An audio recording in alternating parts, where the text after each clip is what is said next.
사람은 왜 이렇게 쉽게 자신을 다른 사람과 비교하며 살아갈까? 아침에 눈을 뜨자마자 휴대폰을 켜고 누군가의 삶을 들여다보는 순간부터 비교는 이미 시작된다. 누군가는 승진했다는 소식을 올리고 누군가는 더 좋은 집으로 이사했다는 사진을 공유한다. 그 장면을 보는 순간 마음속 어딘가에서 설명하기 어려운 감정이 올라온다. 부러움일 수도 있고 초조함일 수도 있으며 이유 없는 불안일 수도 있다. 처음에는 단순한 호기심처럼 보이지만 그 비교는 점점 자신을 향한 평가로 바뀐다. 나는 왜 아직 이 자리에 있을까? 나는 왜 저 사람처럼 되지 못할까? 이 질문들은 겉으로는 자신을 발전시키기 위한 생각처럼 보이지만 실제로는 마음을 갉아먹는 고통의 씨앗이 된다. 불교에서는 이 마음의 작용을 매우 섬세하게 바라본다.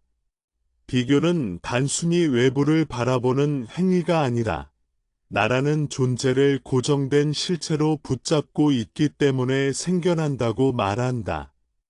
나는 이런 사람이어야 한다는 생각, 나는 이 정도는 되어야 한다는 기준, 나는 남들보다 뒤처지면 안 된다는 두려움.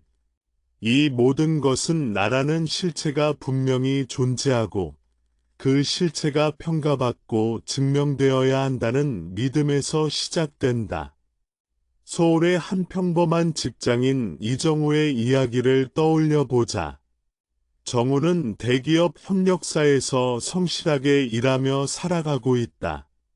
큰 욕심 없이 하루하루를 버텨내듯 살아가던 어느 날, 대학 동기 김현수가 해외 지사 임원으로 발령받았다는 소식을 듣게 된다. 현수는 늘 똑똑했고, 말도 잘했고, 사람들에게 인기가 많았다. 정우는 축하 메시지를 보내면서도 마음 한편이 무겁게 가라앉는 것을 느낀다. 퇴근길 지하철 안에서 정우의 마음은 쉼없이 말을 건다. 같은 나이인데, 같은 학교를 나왔는데, 왜 이렇게 차이가 날까? 나는 그동안 뭘 하고 있었을까? 이 질문은 곧 자신을 향한 비난으로 바뀌고, 비난은 무력감으로 이어진다. 불교에서는 이런 상태를 마음이 바깥으로 흘러가 타인의 삶에 매달려 있는 상태라고 본다. 타인의 인생을 기준 삼아 자신의 가치를 재단하는 순간, 마음은 이미 자신을 떠나 있다. 이때 고통은 자연스럽게 생겨난다. 왜냐하면 비교에는 끝이 없기 때문이다. 누군가보다 앞서 있다고 느끼는 순간에도 마음은 불안해진다. 언젠가는 뒤처질지도 모른다는 두려움이 생기기 때문이다. 뒤처졌다고 느끼는 순간에는 자존감이 무너지고 자신을 부정하게 된다. 비교는 이겨도 괴롭고 저도 괴로운 구조를 가지고 있다. 부처님은 인간의 고통이 외부 조건에서 생기는 것이 아니라 집착하는 마음에서 생긴다고 가르치셨다. 비교 역시 집착의 한 모습이다. 나는 이런 모습이어야 한다는 집착. 나는 이런 평가를 받아야 한다는 집착. 나는 남들보다 뒤처지면 안 된다는 집착. 이 집착의 뿌리를 따라가다 보면 결국 나라는 존재를 하나의 고정된 실체로 믿고 있다는 사실에 닿게 된다. 불교에서 말하는 무아는 바로 이 지점에서 시작된다. 무아는 나라는 것이 없다는 허무한 말이 아니다. 영이 변하지 않는, 독립적으로 존재하는 나라는 실체가 없다는 통찰이다. 정우가 느꼈던 고통을 다시 바라보자. 정우의 삶은 정우만의 조건 위에 놓여 있다. 정우가 태어난 가정, 만난 사람들, 겪은 경험, 선택의 순간들, 그 모든 것은 현수와 다르다. 그런데도 정우는 현수의 결과를 자신의 기준으로 삼아 자신을 평가한다. 이 순간 정우의 마음은 자신의 어변을 떠나 타인의 어변 속으로 들어가 버린다. 불교에서는 이것을 어긋난 비교라고 본다. 각자의 삶은 각자의 원인과 조건이 모여 이루어진 결과이기 때문이다. 같은 씨앗을 심어도 토양과 햇빛과 물의 양에 따라 다른 꽃이 피어나듯 사람의 삶도 그렇게 다르게 펼쳐진다. 하지만 우리는 그 사실을 알면서도 쉽게 잊어버린다. 왜냐하면 마음은 늘 눈에 보이는 결과에 끌리기 때문이다. 눈에 보이지 않는 노력, 보이지 않는 인연, 보이지 않는 고통은 보지 못한 채 눈에 드러난 성취만 바라본다. 정우는 집에 돌아와 거울 앞에 선다. 거울 속에 자신을 보며 문득 이런 생각이 스친다. 나는 언제부터 남의 인생을 기준으로 내 삶을 재단하게 되었을까? 이 질문은 아주 작지만 깨어남의 씨앗이 된다. 불교 수행에서 중요한 것은 이런 질문을 억지로 없애려 하지 않는 것이다. 비교하는 마음을 죄책감으로 밀어내지도 않고 도덕적으로 비난하지도 않는다. 그저 비교가 일어나는 과정을 조용히 바라본다. 아, 지금 나는 나를 하나의 고정된 존재로 붙잡고 있구나. 아, 지금 나는 타인의 어변을 내 삶에 억지로 대입하고 있구나. 이렇게 바라보는 순간 비교는 조금씩 힘을 잃기 시작한다. 왜냐하면 비교는 무의식적으로 이루어질 때 가장 강하기 때문이다. 알아차림이 들어오는 순간 마음은 자동 반응에서 벗어나기 시작한다. 정우의 이야기는 특별한 사람의 이야기가 아니다. 이 시대를 살아가는 대부분의 사람들이 매일같이 겪는 마음의 풍경이다. 부처님은 이 평범한 고통을 외면하지 않으셨다. 오히려 그 고통이 어디에서 비롯되는지를 아주 정확하게 바라보셨다. 비교를 멈추기 위해 필요한 것은 남들보다 더 잘 되는 것이 아니다. 비교를 멈추기 위해 필요한 것은 마음이 어떤 전제 위에서 작동하고 있는지를 보는 지혜다. 그 전제는 바로 나라는 것이 고정되어 있고 다른 사람과 나를 동일한 저울 위에 올려놓을 수 있다는 믿음이다. 이 믿음이 흔들리기 시작할 때 비교의 뿌리도 함께 흔들리기 시작한다. 그리고 그 흔들림 속에서 우리는 조금씩 자신의 삶으로 돌아오게 된다. 이제 마음은 자연스럽게 이런 질문으로 옮겨간다. 나는 어떤 인연 위에 서 있는가? 나는 지금 어떤 조건 속에서 살아가고 있는가? 이 질문은 비교가 아니라 이해로 향하는 질문이다. 이 이해가 깊어질수록 타인의 삶은 더 이상 위협이 되지 않는다. 그저 다른 꽃이 피어났을 뿐이라는 사실을 받아들이게 된다. 이 받아들임의 문턱에서 무아의 가르침은 조용히 숨을 쉬기 시작한다. 비교하는 마음은 처음부터 큰 고통으로 나타나지 않는다. 대부분은 아주 사소한 생각으로 시작된다. 저 사람은 참 잘 풀리는 것 같다는 생각. 나는 왜 저만큼은 안 될까 하는 질문. 이 생각들은 너무 자연스러워서 우리는 그것이 고통의 시작이라는 사실조차 알아차리지 못한다.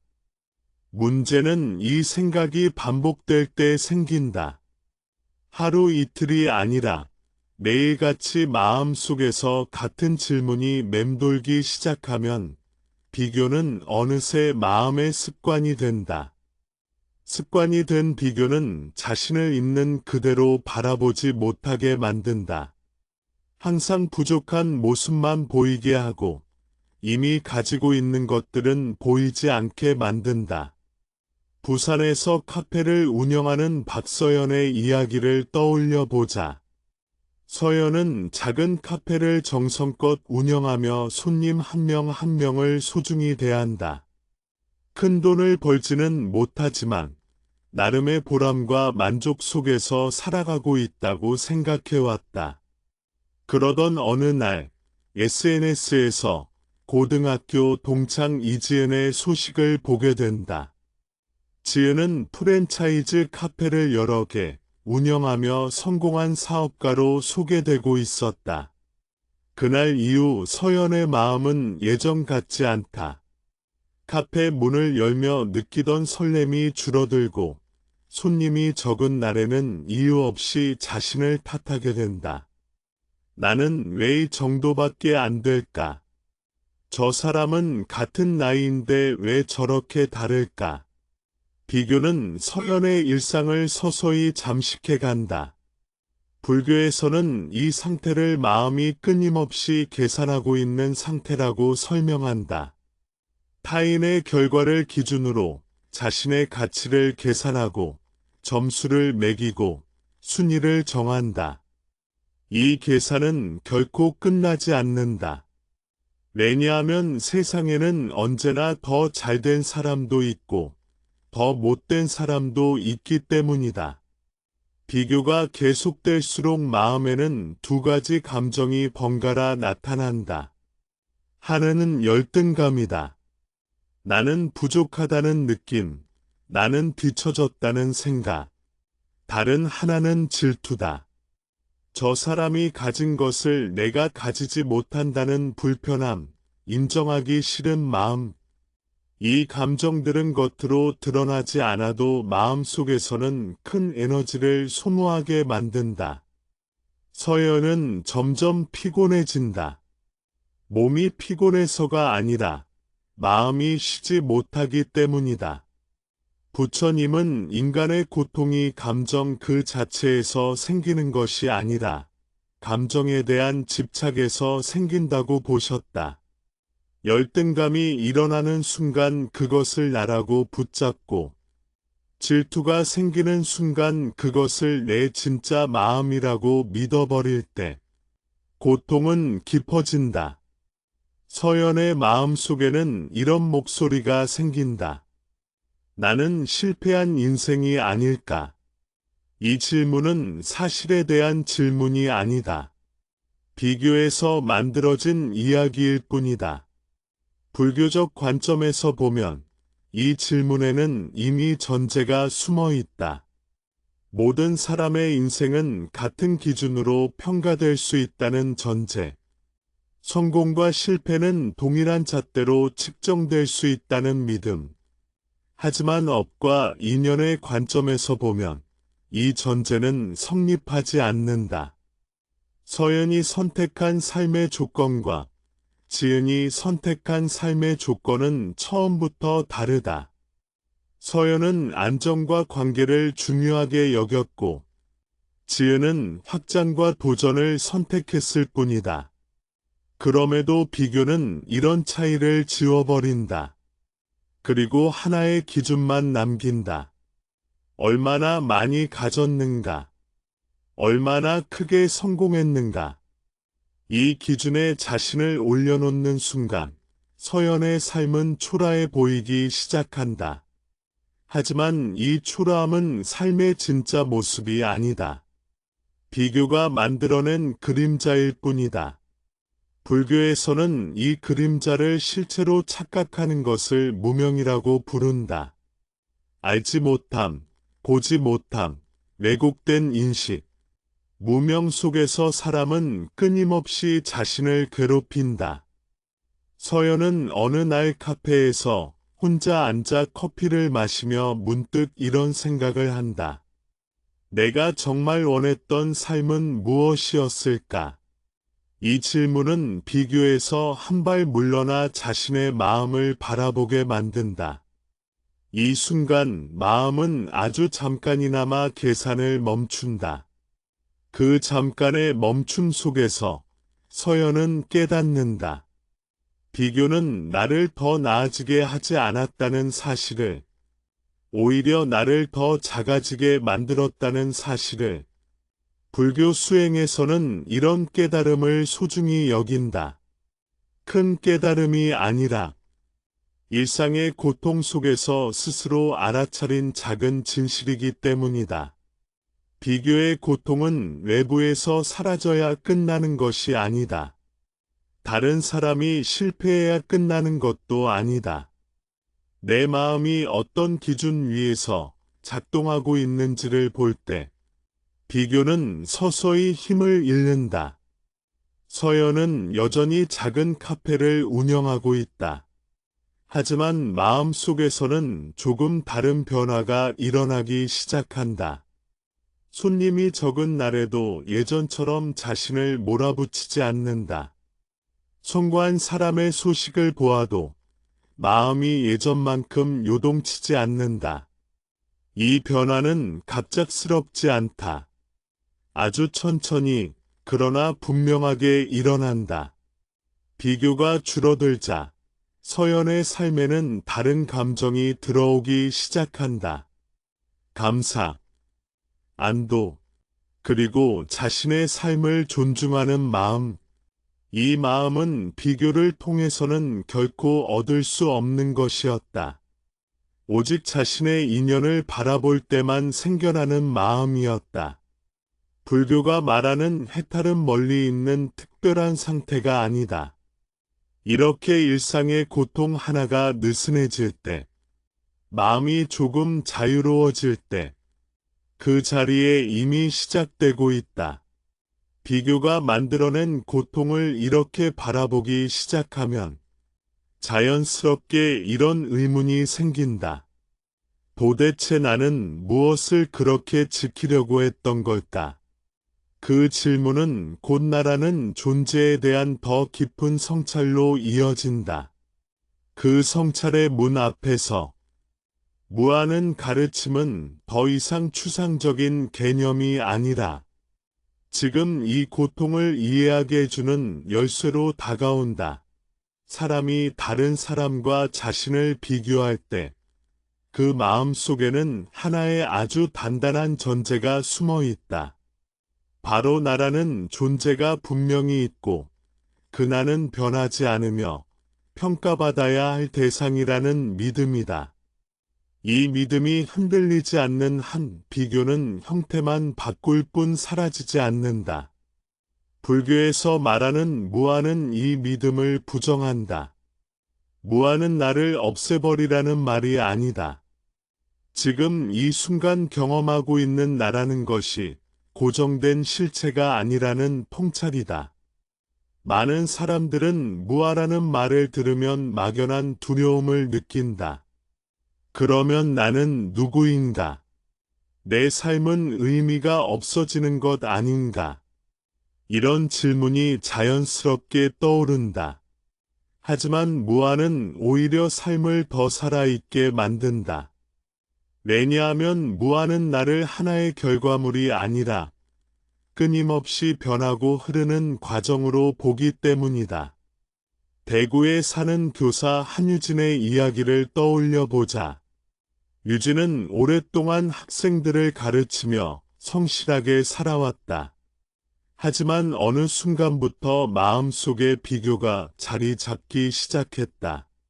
같은 나이에 교감이 된 동료, 교육청으로 발령받아 더 안정적인 자리에 앉은 친구들. 유진은 스스로에게 묻는다. 나는 왜 아직 교실에 있을까? 이 질문 속에는 자신도 모르게 만들어 놓은 나의 기준이 들어있다. 이 나의 기준은 하나의 고정된 모습이다. 이 나이는 이 정도 위치에 있어야 한다는 모습. 불교의 관점에서 보면 이 기준은 실체가 아니다. 수많은 조건이 우연히 만나 만들어진 생각일 뿐이다. 그럼에도 유진은 이 생각을 나라고 믿는다. 무아를 관찰한다는 것은 이런 생각을 없애려 애쓰는 것이 아니다. 그 생각이 어떻게 생겨났는지를 바라보는 것이다. 아, 이런 기준은 사회 속에서 배운 것이구나. 아, 이 기준은 과거의 경험에서 만들어진 것이구나. 이렇게 바라보는 순간, 기준은 절대적인 것이 아니라 하나의 흐름으로 보이기 시작한다. 불교에서는 사람을 강물에 비유한다. 강물은 늘 같은 모습처럼 보이지만, 실제로는 한순간도 같은 물이 흐르지 않는다. 어제의 물과 오늘의 물은 다르고, 지금 이 순간의 물도 곧 흘러간다. 나 역시 그렇다. 지금의 나는 과거의 선택과 경험이 만들어낸 잠시의 모습일 뿐이다. 그 모습은 고정되어 있지 않다. 그런데 비교는 이 흐름을 멈춘다. 나를 하나의 사진처럼 고정시킨다. 그리고 다른 사람의 사진과 나의 사진을 나란히 놓고 평가한다. 유진이 느끼는 괴로움은 바로 이 지점에서 생겨난다. 흐르는 자신을 멈춰 세워 비교하고 있기 때문이다. 무아를 이해하기 시작하면 이런 비교가 어색해진다. 흐르는 것과 흐르는 것을 어떻게 완전히 비교할 수 있을까? 각자의 속도와 방향이 다른데 어느 한순간만 잘라 우열을 가릴 수 있을까? 유진은 어느 날 수업을 마치고 교실에 홀로 남아 학생들의 책상을 바라본다. 아이들은 모두 같은 교실에 앉아 있지만 각자 다른 속도로 배우고 다른 방식으로 성장하고 있다. 이 모습을 보며 유진의 마음에 조용한 깨달음이 스친다. 아이들에게는 각자의 속도를 존중하면서 왜 나는 나에게는 그렇게 하지 않았을까? 이 질문은 무아의 문을 여는 질문이다. 나 역시 하나의 과정임을 인정하는 순간이기 때문이다. 불교에서는 이 과정을 연기라고 부른다. 모든 것은 원인과 조건에 의해 잠시 나타났다가 사라진다. 고정된 자아도 없고 고정된 성공도 없다. 그런데 비교는 고정된 성공의 이미지를 만들어낸다. 그리고 그 이미지에 자신을 끼워 맞추려 한다. 유진은 서서히 알게 된다. 자신이 비교하고 있었던 것은 진짜 자신이 아니라 사회가 만들어낸 하나의 역할 이미지였다는 것을. 이 깨달음 이후에도 비교는 완전히 사라지지 않는다. 여전히 동료의 소식을 들으면 마음이 흔들린다. 하지만 흔들림을 보는 시선이 달라진다. 아, 지금 비교가 일어나고 있구나. 아, 지금 나는 나를 하나의 고정된 모습으로 붙잡고 있구나. 이 알아차림 속에서 비교는 이전처럼 깊이 뿌리내리지 못한다. 왜냐하면 더 이상 그것을 나의 진실로 믿지 않기 때문이다. 무아는 이렇게 실천 속에서 드러난다. 생각을 없애는 것이 아니라 생각을 실체화하지 않는 태도. 비교가 약해지자 유진의 마음에는 여백이 생긴다. 그 여백 속에서 자신의 삶을 다시 바라보게 된다. 아이들과 웃으며 나누었던 순간들, 수업 중 느꼈던 보람, 누군가의 인생에 잠시 동행하고 있다는 감사함, 이것은 비교 속에서는 보이지 않던 것들이다. 불교는 우리에게 묻는다. 지금 비교하고 있는 그 나는 정말 실제하는가? 아니면 잠시 만들어진 생각의 조합일 뿐인가? 이 질문을 자주 마주할수록 비교는 점점 설 자리를 잃는다. 왜냐하면 비교는 실체를 필요로 하기 때문이다. 무아를 이해하는 순간, 비교는 더 이상 절대적인 판단이 아니라 잠시 스쳐가는 마음의 현상으로 보이기 시작한다. 이 지점에서 사람은 비로소 자신에게 친절해질 수 있다. 흐르는 자신을 억지로 멈추지 않게 되고 다른 흐름과 자신을 나란히 놓지 않게 된다. 이렇게 무아의 시선이 자리 잡을 때 자연스럽게 이런 물음이 생겨난다. 그렇다면 각자의 삶을 다르게 만드는 힘은 무엇일까? 그 물음은 곧 업과 인연이라는 더 깊은 이해로 이어진다. 사람들은 종종 이렇게 말한다. 같은 시대를 살고, 같은 나라에서 태어나고, 비슷한 교육을 받았는데, 내 삶의 모습은 이렇게 다를까? 이 질문 속에는 여전히 비교의 그림자가 남아있다. 조건이 비슷하면 결과도 비슷해야 한다는 생각. 이 생각은 아주 자연스럽게 보이지만 불교의 눈으로 보면 현실과는 거리가 있다. 불교에서는 삶을 하나의 직선으로 보지 않는다. 출발선이 같다고 해서 도착점이 같아지는 구조가 아니라고 말한다. 삶은 수많은 원인과 조건이 겹겹이 쌓여 흘러가는 과정이기 때문이다. 이 흐름을 업과 인연이라고 부른다. 업이라는 말은 종종 무겁게 느껴진다. 과거의 잘못, 피할 수 없는 운명처럼 오해되기도 한다. 하지만 본래의 의미는 훨씬 단순하고 현실적이다. 말과 행동과 선택이 남긴 흔적, 그 흔적이 다시 조건이 되어 현재의 삶에 영향을 미친다. 이 인연은 그 흔적들이 만나는 방식이다. 어떤 사람을 만나고, 어떤 환경에 놓이고, 어떤 기회를 지나치거나 붙잡게 되는 모든 만남의 구조. 이 두 가지는 늘 함께 움직인다. 업이 씨앗이라면 인연은 토양이다. 씨앗이 같아 보여도 토양이 다르면 전혀 다른 꽃이 피어난다.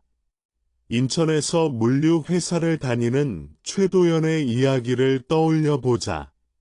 도연은 늘 성실했다. 지각하지 않았고 맡은 일은 끝까지 해냈다. 하지만 빠르게 승진하는 동료들을 보며 마음이 복잡해졌다. 그 중에서도 유독 신경 쓰이는 사람이 있었다. 같은 시기에 입사한 정성훈이었다. 성훈은 사람들과 어울리는데 능숙했고 상사의 신뢰를 쉽게 얻었다. 몇 년 사이 성훈은 팀장이 되었고 도연은 여전히 실무자였다. 도연의 마음 속에는 이런 생각이 맴돌았다. 나는 성실했는데 왜 결과는 다를까?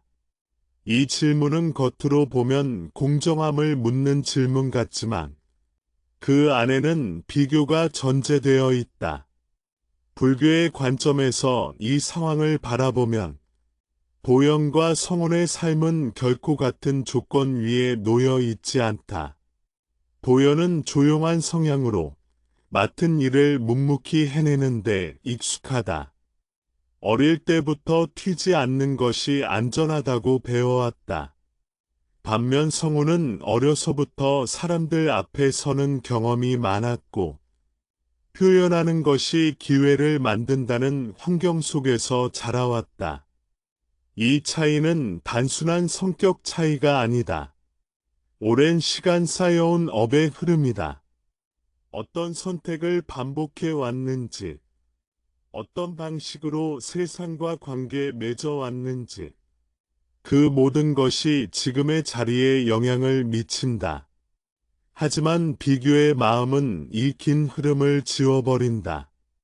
그리고 현재의 결과만 남긴다. 누가 위에 있고 누가 아래에 있는지, 이렇게 잘려진 한 장면만으로 삶을 판단할 때 마음은 필연적으로 억울해진다. 불교에서는 이것을 전체를 보지 못하는 지혜의 부재라고 말한다. 도연이 느끼는 억울함은 나약함이 아니다. 부분만 보고 전체를 판단할 때 누구나 느끼게 되는 감정이다. 어느 날 도연은 야근을 마치고 혼자 사무실에 남아 있었다. 불 꺼진 책상들 사이에서 문득 이런 생각이 스쳤다. 나는 왜 성운의 길을 내 길에 겹쳐 놓고 있었을까? 이 질문은 업과 인연을 이해하는 출발점이다. 각자의 길은 애초에 겹쳐질 수 없다는 사실을 인정하는 순간이기 때문이다.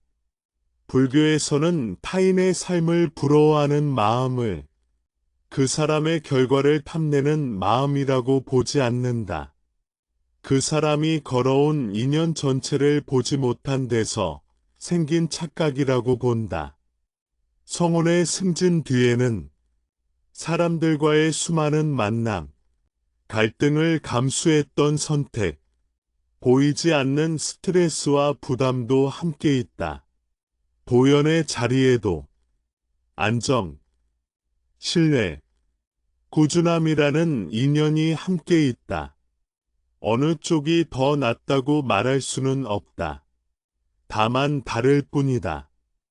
이 다름을 인정하지 못할 때 비교는 다시 고개를 든다. 도연은 조금씩 자신의 삶을 다시 바라보기 시작한다. 승진하지 못한 이유를 따지기보다 자신이 어떤 방식으로 일해왔는지를 돌아본다. 그 과정에서 그는 깨닫는다. 자신은 빠르게 올라가는 길보다 오래 버틸 수 있는 길을 선택해 왔다는 사실을. 이 선택이 옳다거나 그르다고 말할 수는 없다. 다만 그것이 자신의 어변이라는 점을 받아들이게 된다. 불교 수행에서 말하는 수용은 체념이 아니다. 바꿀 수 없는 것을 억지로 부정하지 않는 지혜다. 도연의 마음은 서서히 가벼워진다. 성혼의 이름을 떠올려도 예전처럼 가슴이 답답해지지 않는다. 그의 성공을 자신의 실패로 번역하지 않게 되었기 때문이다. 업과 인연을 이해하면 타인의 인생은 경쟁 상대가 아니라 다른 흐름을 가진 이야기로 보이기 시작한다. 이 시선이 자리 잡을수록 비교는 설득력을 잃는다. 왜냐하면 더 이상 같은 출발선도 같은 목적지도 없다는 사실을 알게 되기 때문이다. 각자의 삶은 각자의 원인 위에서 피어난 하나의 과정이다. 그 과정은 오직 그 사람만이 걸을 수 있다. 이 사실을 마음 깊이 받아들이기 시작할 때 사람은 타인의 삶을 내려놓고 조금씩 자신의 자리로 돌아온다. 그 자리에서 비로소 이런 질문이 생긴다. 나는 지금 어떤 인연을 살고 있는가? 그리고 이 인연 속에서 나는 어떻게 살아가고 싶은가? 이 질문은 비교가 아니라 자각에서 비롯된 질문이다. 사람들은 흔히 이렇게 말한다. 같은 회사에 다니고, 같은 일을 하고, 같은 월급을 받는데 왜 어떤 사람의 인생은 더 빛나 보일까? 이 말 속에는 여전히 보이지 않는 비교가 숨쉬고 있다. 눈에 보이는 조건이 같으면 삶의 무게도 같아야 한다는 생각. 하지만 삶의 무게는 숫자로 잴 수 있는 것이 아니다. 업과 인연은 늘 눈에 보이지 않는 방향에서 작용한다. 수원에 사는 직장인 김도윤과 이재민의 이야기를 떠올려 보자. 두 사람은 같은 해 같은 회사에 입사했다. 같은 팀에서 비슷한 업무를 맡았고 회식 자리에서도 늘 함께였다. 처음 몇 년 동안은 큰 차이가 없어 보였다. 그런데 시간이 흐르면서 점점 간격이 벌어지기 시작했다. 재민은 프로젝트의 중심에 서기 시작했고 도윤은 늘 뒤에서 지원하는 역할을 맡게 되었다. 겉으로 보면 재민이 더 능력 있어 보였다. 상사의 신임을 얻었고 발표 자리에서도 주목을 받았다. 도윤은 그 모습을 보며 마음이 복잡해졌다. 나는 왜 늘 뒤에 있을까? 나는 저 사람보다 못한 걸까? 이 질문은 도윤을 잠들지 못하게 만들었다. 그는 스스로를 분석하기 시작했다. 말을 못해서일까? 눈에 띄는 성과가 없어서일까? 하지만 불교의 시선으로 이 상황을 바라보면 두 사람의 차이는 단순한 능력의 문제가 아니다. 도윤은 언제나 팀의 조화를 먼저 생각했다. 갈등이 생기면 한 발 물러났고 누군가 나서지 않을 때 대신 일을 맡았다. 재민은 다르게 움직였다. 자신의 의견을 분명히 말했고 기회가 보이면 망설이지 않았다. 이 차이는 어느 날 갑자기 생긴 것이 아니다.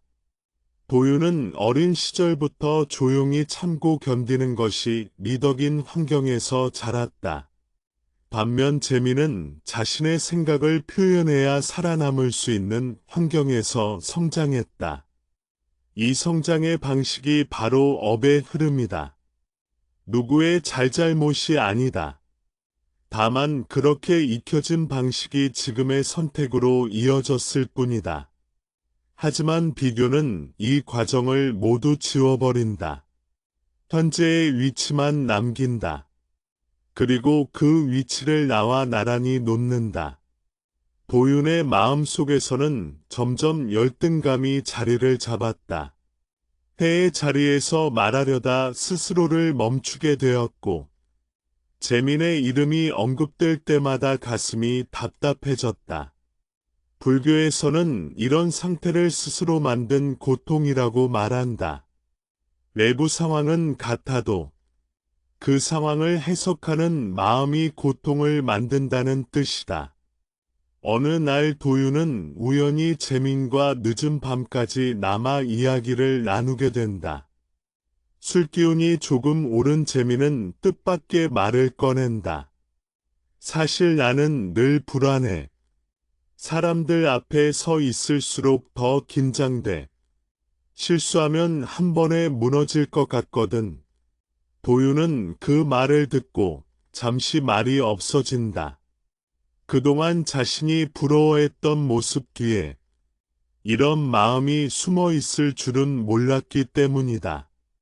이 순간 도윤은 깨닫는다. 자신은 결과만 보고 있었고 재민이 짊어지고 있는 무게는 보지 못했다는 사실을. 업과 인연은 언제나 패키지처럼 움직인다. 눈에 보이는 성취 뒤에는 눈에 보이지 않는 부담과 책임도 함께 따른다. 도윤의 자리에도 눈에 띄지 않지만 분명한 가치가 있다. 팀을 지탱하는 안정감, 갈등을 줄이는 역할, 누군가 쉬어갈 수 있는 공간을 만드는 힘, 이것은 숫자로 평가되지 않기에 쉽게 사라진다. 비교의 눈으로 보면 더욱 그렇다. 도윤은 서서히 자신의 역할을 다시 바라보게 된다. 앞에 서지 않았다고 해서 의미 없는 존재는 아니라는 사실을 받아들이기 시작한다. 불교에서는 이것을 자기 어변을 존중하는 태도라고 말한다. 타인의 어변을 부정하지 않듯 자신의 어변도 부정하지 않는 마음. 비교는 늘 하나를 높이고 하나를 낮춘다. 하지만 어변의 시선은 높고 낮음을 묻지 않는다.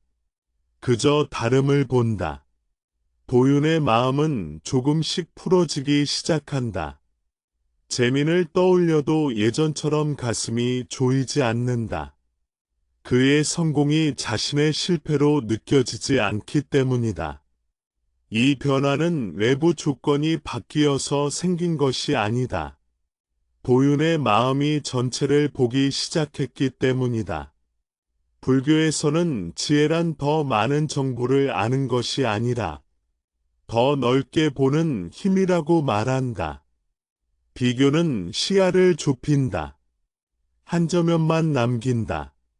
업과 인연을 이해하면 시야는 자연스럽게 넓어진다. 그리고 그 넓어진 시야 속에서 자신의 삶도 다시 보이기 시작한다. 도윤은 여전히 같은 회사에 다닌다. 여전히 재민보다 앞서 있지는 않다. 하지만 마음속에서는 분명한 변화가 일어난다. 나는 나의 자리에서 살아가고 있다는 확신. 이 확신은 비교를 잠재운다. 사람은 자신의 삶이 정당하다고 느낄 때 타인의 삶을 내려놓을 수 있다. 이 지점에서 비로소 비교 없는 존중이 가능해진다. 그리고 그 존중은 자기 자신을 향할 때 가장 깊어진다.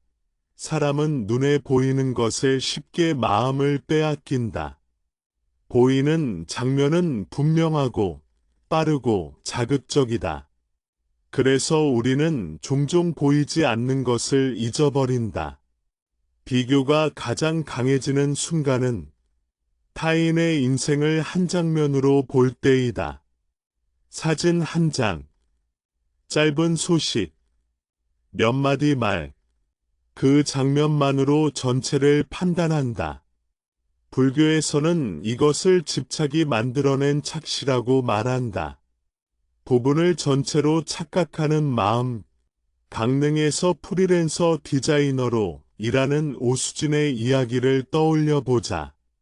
수진은 혼자 일하며 자유로운 시간을 누리고 있다. 원하는 프로젝트를 골라 일할 수 있고 출퇴근 시간에 얽매이지 않는다. 겉으로 보면 많은 사람들이 부러워할 만한 삶이다. 하지만 수진의 마음속에는 늘 불안이 함께 있다. 일이 끊기지 않을까 하는 걱정. 혼자 모든 것을 감당해야 한다는 압박. 그런데 수진은 자신보다 더 자유로워 보이는 사람을 본다. SNS에서 여행을 다니며 일하는 또래의 디자이너 윤하늘. 하늘은 늘 밝은 사진과 함께 어디서든 일할 수 있는 삶을 보여준다.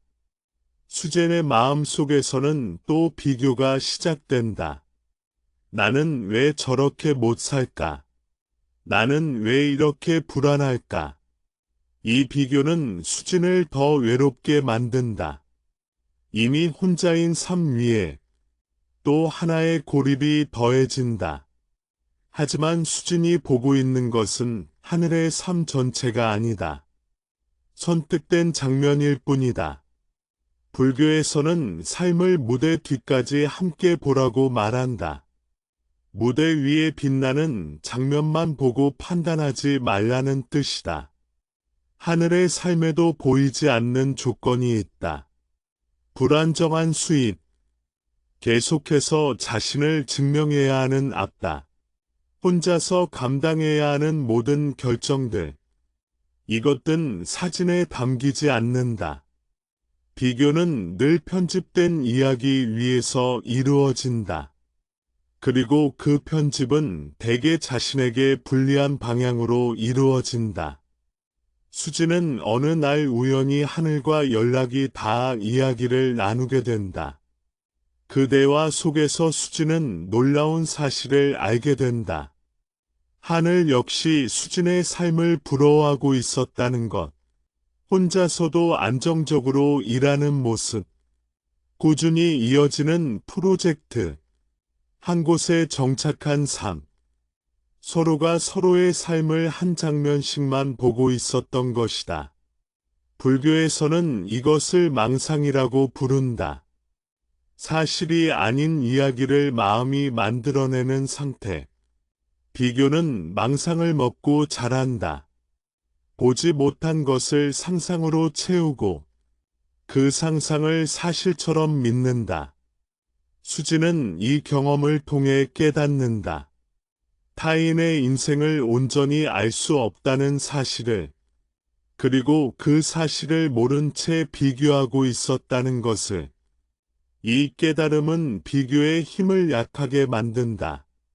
왜냐하면 비교는 확신을 필요로 하기 때문이다. 저 사람은 나보다 낫다. 나는 저 사람보다 부족하다. 이 확신이 흔들리는 순간, 비교는 설 자리를 잃는다. 불교의 수행은 확신을 내려놓는 연습이다. 내가 알고 있다고 믿는 것을 다시 바라보는 연습. 수지는 SNS를 보며 마음이 흔들릴 때마다 이렇게 스스로에게 말하기 시작한다. 나는 지금 이 사람의 일부만 보고 있다. 나는 이 사람의 어변 전체를 알지 못한다. 이 말은 마음을 현재로 되돌린다. 비교에서 알아차림으로 옮겨가는 다리 역할을 한다. 비교는 늘 미래와 과거를 오간다. 저 사람은 이미 저만큼 갔다. 나는 아직 이렇다. 하지만 업과 인연의 관점에서 보면 모든 사람은 각자의 자리에서 지금을 살고 있을 뿐이다. 수지는 점점 자신의 삶에 다시 집중하게 된다. 지금 맡은 일, 지금 느끼는 감정, 지금 필요한 휴식. 이것은 비교 속에서는 늘 뒷전으로 밀리던 것들이다.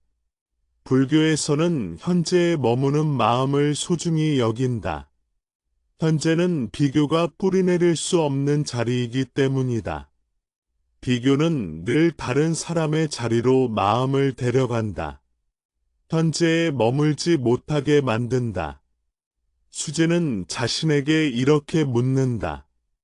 나는 지금 무엇을 필요로 하는가? 이 질문은 타인의 삶을 향해 있던 시선을 자연스럽게 자신에게로 돌려준다. 비교 대신 이해가 들어오기 시작한다. 타인의 삶을 이해하려 하기보다 자신의 삶을 이해하려는 마음, 이 마음이 자라날수록 타인의 삶은 더 이상 위협이 아니다. 그저 다른 이야기일 뿐이다. 불교에서는 이것을 지혜라고 부른다. 많이 아는 것이 아니라 착각에서 벗어나는 힘. 비교는 착각 위에 세워진 집이다. 그 착각이 하나씩 무너질 때 집도 자연스럽게 무너진다. 그리고 그 자리에는 조금 더 단단하고 조금 더 평온한 삶이 남는다. 비교는 갑자기 시작되지 않는다. 아주 짧은 순간, 거의 눈치채기 어려운 찰나에서 싹 튼다. 마음이 어떤 대상에 머무르는 순간, 그 대상 위에 나를 올려놓는 순간, 비교는 이미 작동하고 있다. 많은 사람들은 비교를 멈추려고 애쓴다. 생각하지 말아야지. 의미 없다고 스스로를 설득한다. 하지만 비교는 설득으로 사라지지 않는다. 왜냐하면 비교는 생각이기 이전의 습관이기 때문이다. 불교 수행에서 중요한 것은 멈추는 것이 아니라 알아차리는 것이다. 비교를 없애려 하기보다 비교가 일어나는 과정을 있는 그대로 보는 것. 광주에 사는 직장인 윤서준의 이야기를 떠올려 보자. 서준은 평소에 자신을 담담한 성격이라고 생각했다. 크게 욕심도 없고 남들과 경쟁하는 데 관심도 없다고 믿었다. 하지만 어느 날 회사에서 연말 평가 결과가 발표되었다. 동료 중 한 명인 장민호가 높은 평가를 받았다는 소식이 들려왔다. 그 순간 서준의 마음이 아주 잠깐 흔들린다. 아, 저 사람은 인정받는구나. 그 생각은 1초도 채 걸리지 않았다. 그런데 곧이어 이런 생각이 따라온다. 나는 왜 그만큼 못했을까? 이 짧은 연쇄 반응 속에서 비교는 완성된다. 서준은 그날 집에 돌아와서야 마음이 무거워졌다는 사실을 알아차린다. 불교에서는 이 지점을 매우 중요하게 본다. 비교는 결과가 아니라 과정이기 때문이다. 과정을 보지 못하면 결과만 붙잡게 된다. 서준은 우연히 명상 모임에 참여하게 된다. 그곳에서 그는 처음으로 자신의 마음을 조용히 바라보는 연습을 한다. 숨이 들어오고 나가는 것을 느끼며 생각이 떠오르면 밀어내지 않고 바라본다. 그 과정에서 놀라운 경험을 한다. 민호의 얼굴이 떠오르고 그와 자신을 나란히 놓는 장면이 스쳐 지나간다. 예전 같았으면 그 생각에 빠져들었을 것이다. 하지만 그날은 다르다. 서준은 그 장면을 바라보며 이렇게 속으로 말한다. 아, 비교하는 생각이 일어나고 있구나. 이 알아차림은 비교의 흐름을 바꾼다. 생각이 나를 끌고 가지 못하게 만든다. 불교에서는 이것을 생각과 동일시하지 않는 태도라고 말한다. 생각이 곧 나라는 착각에서 벗어나는 연습. 서준은 점점 알게 된다. 비교는 내가 선택해서 하는 것이 아니라 조건이 맞으면 자동으로 일어나는 반응이라는 것을. 그렇다면 중요한 것은 그 반응을 죄로 만들지 않는 것이다. 비교가 일어났다고 해서 자신을 탓하지 않는다. 아, 이런 반응이 있구나. 이 정도면 충분하다. 이 태도 속에서 무아는 자연스럽게 드러난다. 비교하는 나도, 부러워하는 나도, 실망하는 나도, 고정된 존재가 아니라 순간순간 나타났다, 사라지는 마음의 현상임을 보게 된다. 서준은 비교가 일어나는 순간마다 자신에게 이렇게 묻는다. 이 생각은 어디에서 왔을까? 그 질문은 곧 답을 요구하지 않는다. 다만 생각의 흐름을 늦춘다. 생각은 사회의 기준에서 왔고, 과거의 경험에서 왔고, 타인의 시선에서 왔다.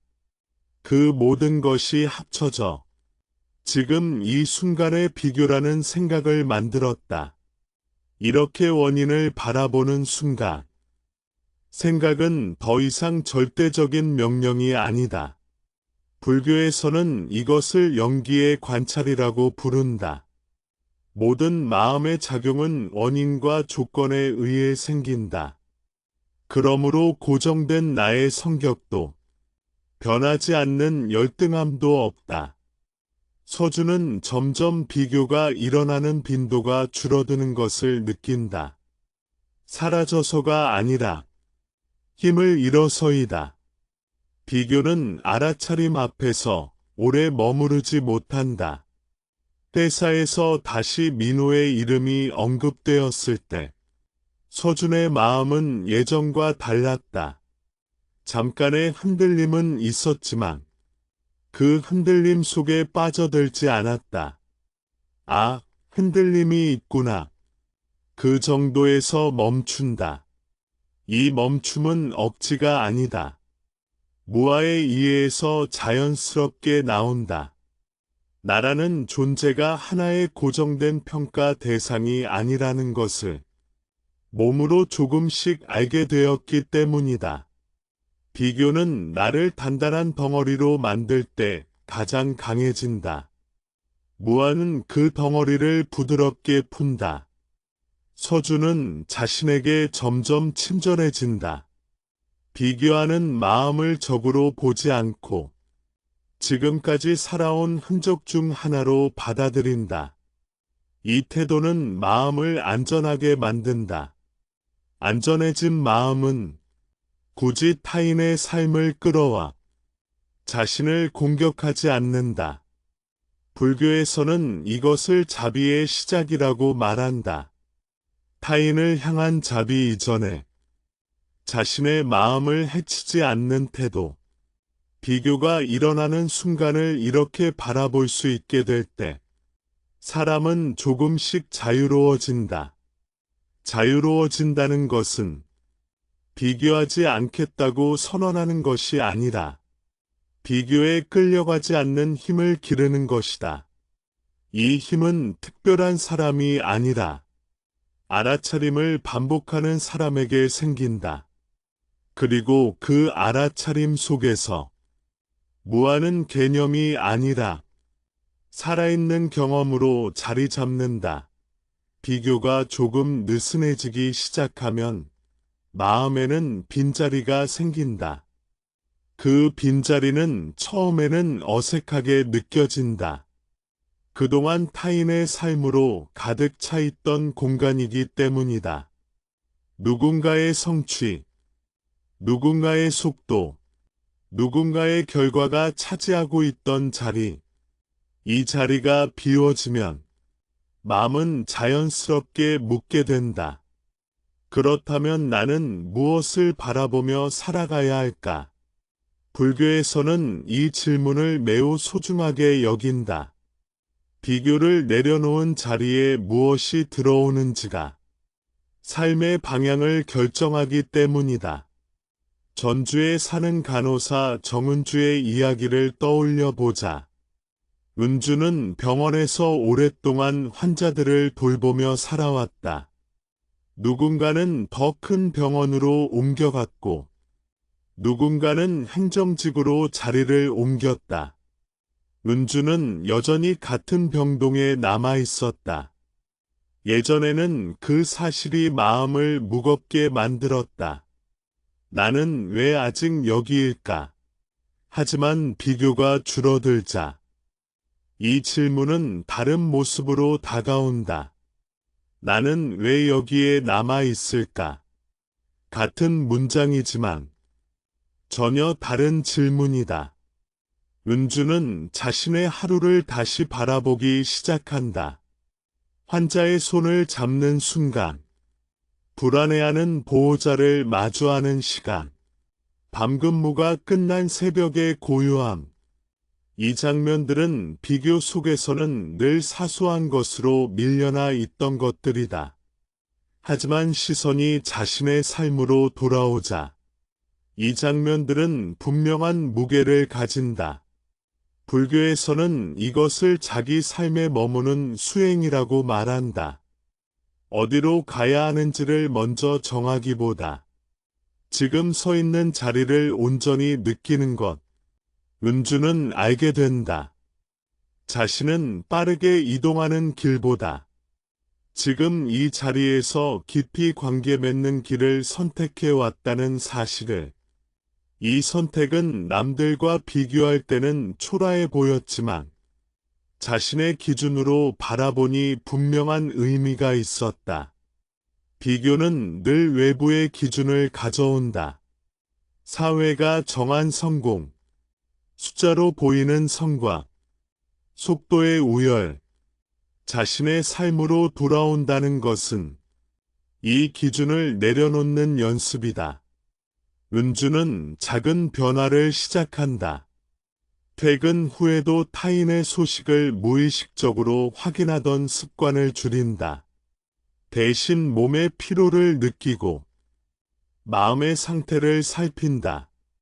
이것은 도피가 아니다. 현재로 돌아오는 선택이다. 불교에서는 현재에 머무는 마음을 가장 안전한 집이라고 표현한다.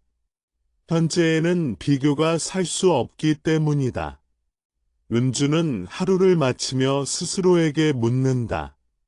오늘 나는 무엇을 느꼈는가? 이 질문은 성과를 묻지 않는다. 존재를 묻는다. 비교가 사라진 자리에 감각이 돌아오기 시작한다. 피로, 만족, 아쉬움, 고마움, 이 감정들은 모두 살아있다는 증거다. 무아의 관점에서 보면 이 감정들 역시 고정된 내가 아니다. 그저 조건이 맞아 잠시 나타난 마음의 파동일 뿐이다. 이렇게 바라보면 삶은 평가의 대상이 아니라 경험의 연속으로 느껴진다. 은주는 점점 깨닫는다. 자신의 삶을 존중하지 않으면서 타인의 삶을 존중하기는 어렵다는 사실을, 비교를 내려놓는다는 것은 타인을 무시하는 것이 아니다. 자신을 무시하지 않는 선택이다. 이 선택이 반복될수록 삶에는 작은 중심이 생긴다. 그 중심은 남들이 어떻게 사는지가 아니라 나는 어떤 마음으로 살고 있는가에 놓인다. 불교에서는 이것을 정명이라고 말한다. 자신의 삶에 맞는 길을 바르게 보는 것. 은주는 여전히 같은 병동에서 일한다. 외부에서 보면 아무것도 달라지지 않았을지도 모른다. 하지만 은주의 마음은 분명히 달라졌다. 더 이상 남의 길 위에 자신을 세우지 않는다. 자신의 발이 닿아 있는 땅을 느낀다.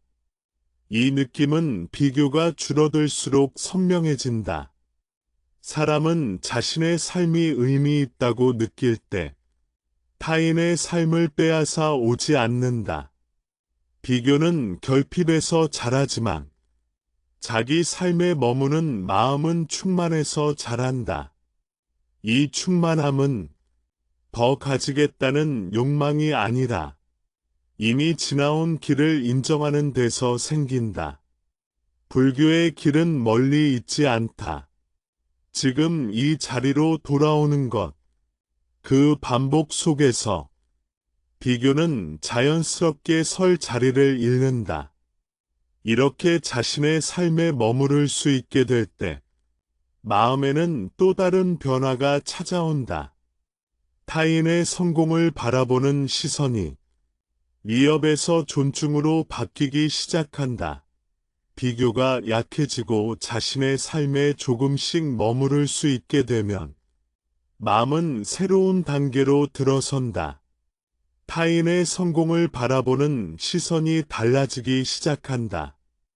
예전에는 누군가 잘 되었다는 소식이 들리면 먼저 마음이 움츠러들었다. 나는 아직 이만큼인데 저 사람은 벌써 저만큼 갔구나. 하지만 마음의 중심이 자신의 삶으로 돌아오면 이 반응은 점점 힘을 잃는다. 불교에서는 타인의 기쁨을 함께 기뻐하는 마음을 수이라고 부른다. 억지로 기뻐하라는 말이 아니다. 자신의 삶이 안전해졌을 때 자연스럽게 생겨나는 마음이다. 대전에 사는 연구원 강지훈의 이야기를 떠올려 보자. 지훈은 오랫동안 한 분야를 연구하며 살아왔다. 성과가 없는 것은 아니었지만 눈에 띄는 성취로 주목받는 경우는 드물었다.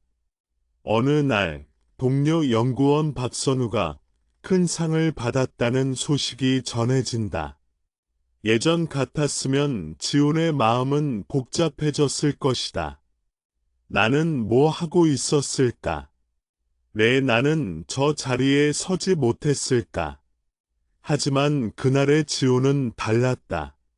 그 소식을 들은 순간 마음속에서 잠깐의 흔들림은 있었지만 곧 다른 생각이 떠오른다. 저 사람은 저 사람의 길을 걸어왔구나. 이 생각은 지훈 스스로도 낯설게 느껴졌다. 예전에는 자동으로 비교로 이어졌던 마음이 이번에는 멈췄기 때문이다. 지훈은 선우의 연구 과정을 떠올려 본다. 수년간 같은 주제를 파고들며 포기하지 않았던 시간들, 불확실한 결과를 감수했던 선택들. 이 과정은 겉으로 드러난 상보다 훨씬 길고 무거운 길이었다. 불교에서는 결과보다 과정을 본다. 결과는 조건이 모여 나타난 한순간일 뿐이기 때문이다. 지훈 문득 깨닫는다. 자신이 질투하고 있었던 것은 선우의 성공이 아니라 자신의 불안이었다는 사실을, 이 불안은 비교가 만들어낸 그림자였다. 비교가 줄어들자 이 그림자도 옅어진다. 지우는 선우에게 진심으로 축하의 말을 건넨다. 그 말은 의무가 아니라 자신의 마음에서 자연스럽게 나온 말이었다. 이 순간 지우는 작은 자유를 경험한다. 타인의 성취가 더 이상 자신을 위협하지 않는 경험. 불교에서는 이것을 마음의 여유라고 말한다. 자신의 자리가 단단해질수록 타인의 자리는 넓어진다. 존중은 이렇게 생긴다. 비교를 통해 만들어지는 것이 아니라 이해를 통해 자라난다. 지우는 자신의 삶을 다시 바라본다. 화려하지 않지만 자신이 선택한 길 위에 서 있다는 사실을 인정한다. 이 인정은 자신을 과소평가하지도 과대평가하지도 않는다. 그저 있는 그대로 받아들인다. 불교에서는 이것을 중도의 태도라고 부른다. 자기를 낮추지도 높이지도 않는 시선. 이 시선 속에서는 타인의 성공도 자신의 실패로 번역되지 않는다. 지우는 동료들과의 관계에서도 변화를 느낀다. 예전에는 성과가 뛰어난 사람을 은근히 피하고 싶었던 마음이 있었다. 이제는 그렇지 않다. 그들의 이야기를 들을 여유가 생겼다. 이 여유는 경쟁에서 벗어났을 때 생기는 선물이다. 불교는 경쟁을 악으로 보지 않는다. 다만 경쟁이 나를 해치기 시작할 때 그 구조를 보라고 말한다. 지우는 알게 된다. 자신은 이제 더 이상 타인의 삶을 빌려 자신을 평가하지 않는다는 사실을.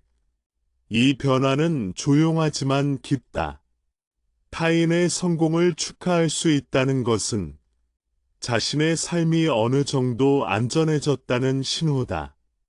이 안전함은 남보다 앞서 있기 때문에 생기는 것이 아니다.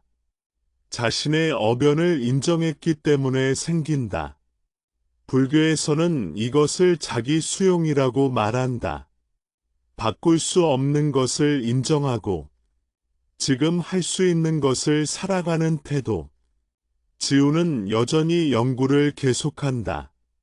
여전히 큰 상을 받지 못할 수도 있다.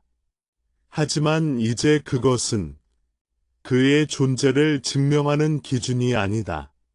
그의 삶은 성과 이전에 이미 하나의 길로 완성되어 있다. 이렇게 타인의 성공을 바라보는 시선이 바뀌면 삶은 한결 부드러워진다. 비교가 사라진 자리에 연결이 들어온다. 서로 다른 길을 걷는 사람들이 각자의 자리에서 빛나고 있다는 사실을 있는 그대로 볼 수 있게 된다. 이 마음의 변화는 삶 전체를 다시 바라보게 만든다. 그리고 그 시선은 마침내 자신에게도 같은 온기로 향한다. 타인의 성공을 있는 그대로 바라볼 수 있게 되면 마음은 이전과 전혀 다른 반응을 보인다. 예전에는 소식 하나에도 긴장이 먼저 올라왔지만 이제는 그 소식이 마음을 흔들지 않고 스쳐 지나간다. 이 변화는 감정이 없어진 상태가 아니다. 감정은 여전히 일어난다. 다만 그 감정이 나를 끌고 가지 않는다. 불교에서는 이것을 마음의 주인이 바뀌었다고 표현한다. 예전에는 비교가 주인이었고 지금은 알아차림이 주인이 된 상태다. 지우는 어느 날 회식 자리에서 또 다른 동료의 성과 이야기를 듣는다. 박수와 웃음이 오가는 가운데 지훈의 마음은 조용하다. 부러움이 없는 것은 아니다. 그저 그 부러움이 자신을 깎아내리는 방향으로 흐르지 않는다. 아, 저 사람은 저 사람의 인연을 잘 살고 있구나. 이 생각은 지훈의 마음을 넓힌다. 타인의 길이 넓어질수록 자신의 길도 함께 넓어지기 때문이다. 불교에서는 마음을 방에 비유한다. 비교가 가득 찬 방은 늘 비좁다. 남의 자리를 들여오느라 자신이 쉴 공간이 없다. 존중이 들어온 방은 다르다. 각자의 자리가 분명해지고 서로의 공간을 침범하지 않는다. 지훈은 자신의 연구실로 돌아와 조용히 책상에 앉아있는 시간을 다시 좋아하게 된다. 누군가의 결과와 비교하지 않고 지금 하고 있는 탐구에 머무를 수 있게 되었기 때문이다.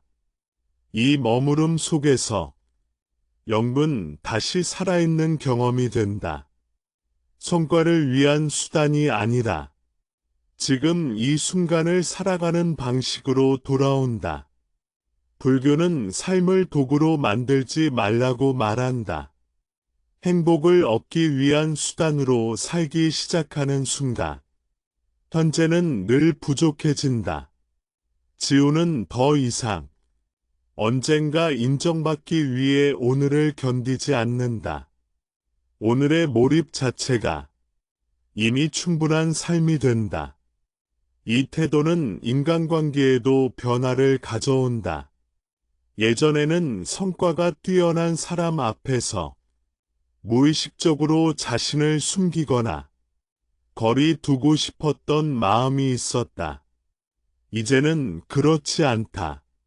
그들과 대화하면서 배울 것은 배우고 다를 것은 다르다고 인정한다. 이 인정은 비교가 아니다. 서열을 매기지 않기 때문이다. 불교에서는 이것을 평등한 시선이라고 말한다. 모두가 같은 결과를 가져야 평등한 것이 아니라 각자의 인연이 존중받을 때 평등하다고 본다. 지훈은 스스로에게 묻는다.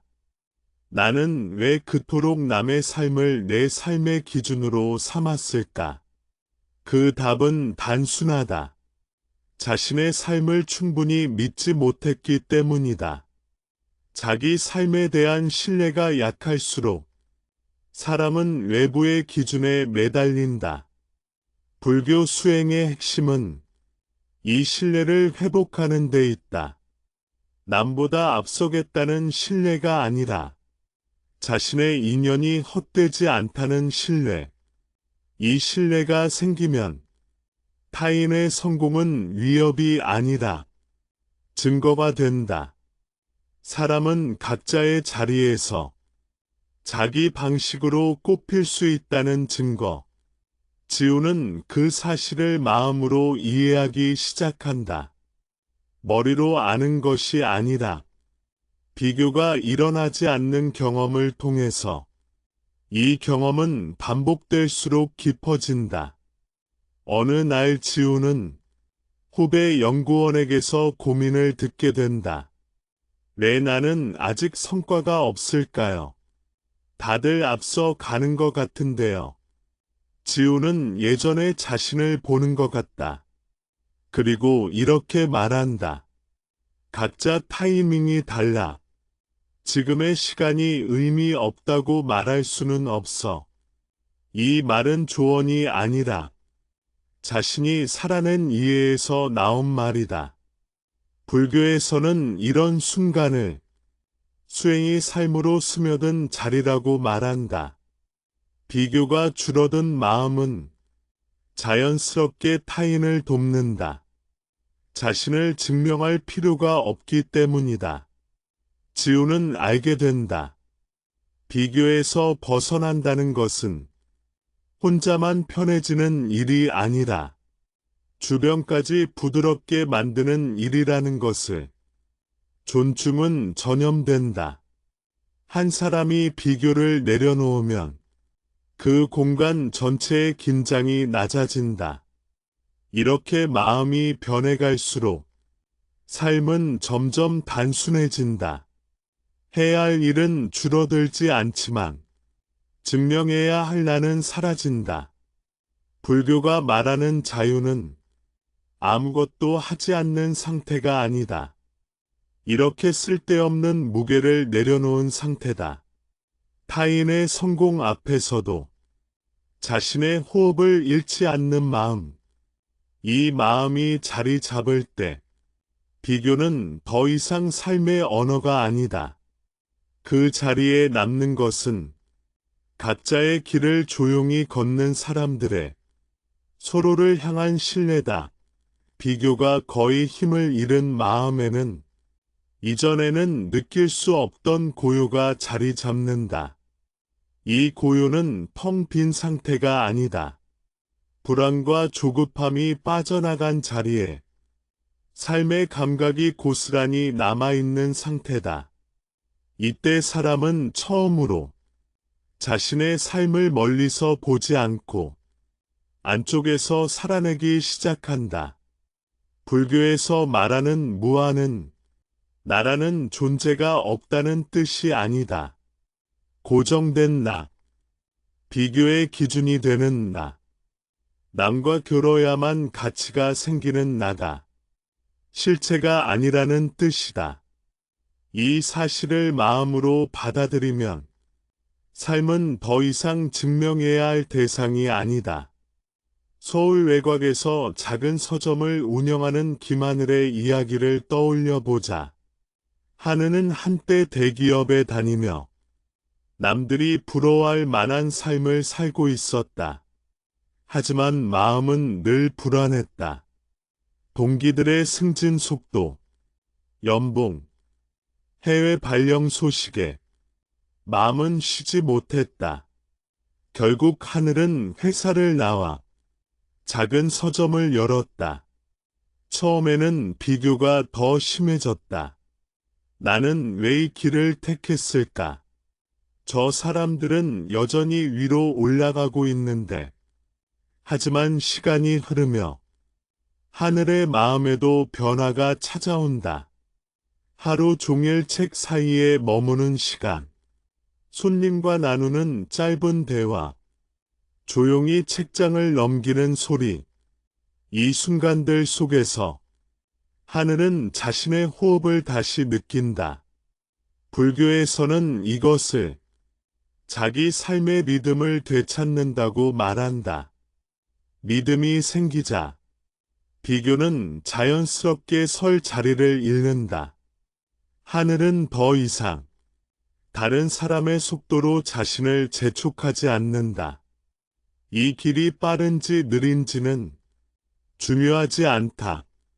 이 길이 자신의 인연에 맞는지 그 질문만 남는다. 무아의 관점에서 보면 하늘의 선택은 옳고 그름의 문제가 아니다. 그저 조건이 맞아 이 길로 흘러왔을 뿐이다. 이 이해는 자책을 멈추게 한다. 사람은 자신을 탓하느라 너무 많은 에너지를 낭비한다. 왜 나는 이렇게밖에 안 되는가? 하지만 무아를 이해하면 이 질문은 힘을 잃는다. 지금의 나는 수많은 원인과 조건이 만나 잠시 이렇게 나타난 모습일 뿐이기 때문이다. 하늘은 서점 문을 닫고 집으로 돌아가는 길에 하늘을 올려다본다. 누군가와 비교하지 않아도 이 순간은 충분히 존재한다. 불교가 말하는 해탈은 어디론가 도망치는 것이 아니다. 이렇게 지금의 삶을 있는 그대로 살아낼 수 있는 상태다. 비교가 멈춘 자리에는 감사도 함께 들어온다.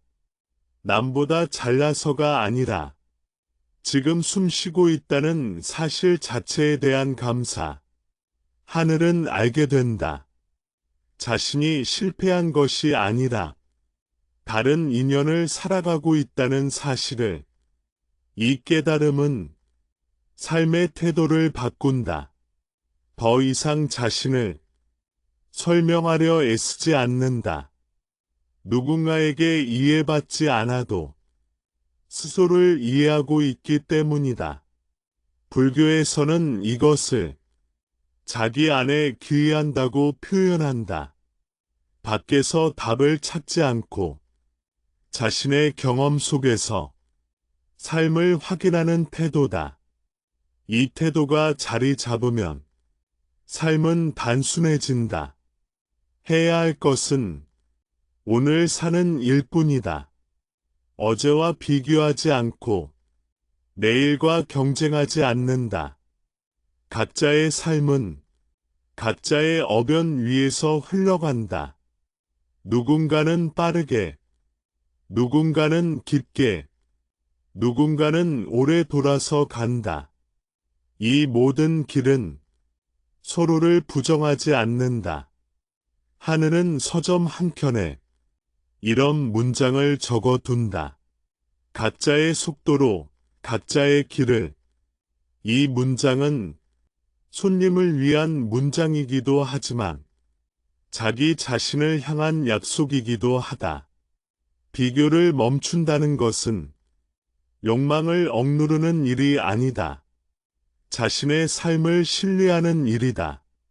불교의 가르침은 이 신뢰로 우리를 이끈다. 너는 너의 인연을 살고 있고 그것으로 이미 충분하다는 이해. 이 이해 속에서 사람은 처음으로 편안해진다.